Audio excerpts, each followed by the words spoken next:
Happy Sunday, everybody. We just got some gas. It's 11:49. Just logged on to Instacart. Gonna log on to DoorDash in a minute.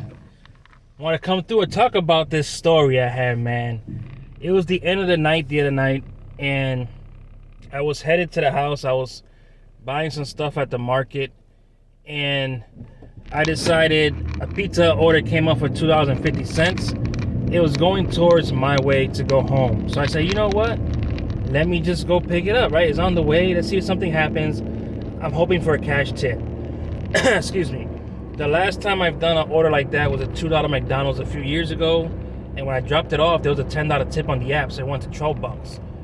So I said, let's see if this strikes twice, right? If lightning strikes twice. And it's only going half a mile. So I'm like, all right, cool. So I pick it up, and it turns out I was going to the gas station, the Marathon gas station. And then when I go inside, the workers are looking at me crazy. Can I help you? And I'm like, yeah, I'm dropping off an order for such and such. And they were like, nah, that's not here. So I said, is this the address? They was like, yeah, in this zone. So apparently my zone, even though the zone that's, give me 1 second, guys. We got a Rocket Bagels order, 725, 4 miles. By the time we get there, it'll just be 2 miles. All right, we gotta take that one. So they told me sometimes in the zone, what happens is, even though it's a different zip code, it clashes with the GPS. So it just shows the address, but it don't show the actual zip code address. So it turns out the customer lived like a mile and a half up in a trailer park. So I called the customer. In my mind, I already know, since DoorDash messed up the GPS, I had to come back to that gas station eventually after drop off to press confirm and deliver hand to customer, right?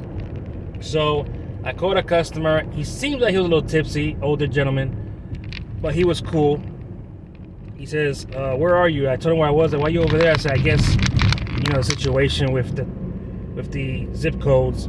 But I told him anyway. He told me he lived in a trailer park, but I told him you never put an address like as far as your trailer number. So I would still had to call him. So I called him. There's 3 different trailers.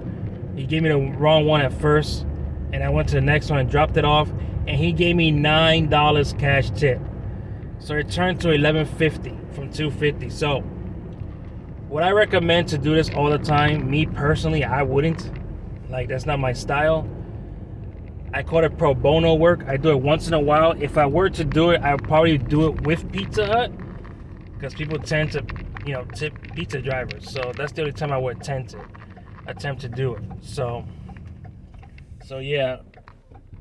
So now, anyway, it's Sunday. It's 20 degrees out here, but it's not as cold. But we're by the water now, so we'll see how I feel after I drop off.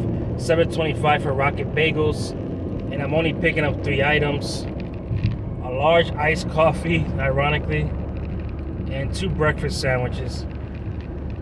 So we're on our way there, guys. We're gonna start this Sunday shift. I got a 1417 Instacart order. Hold on.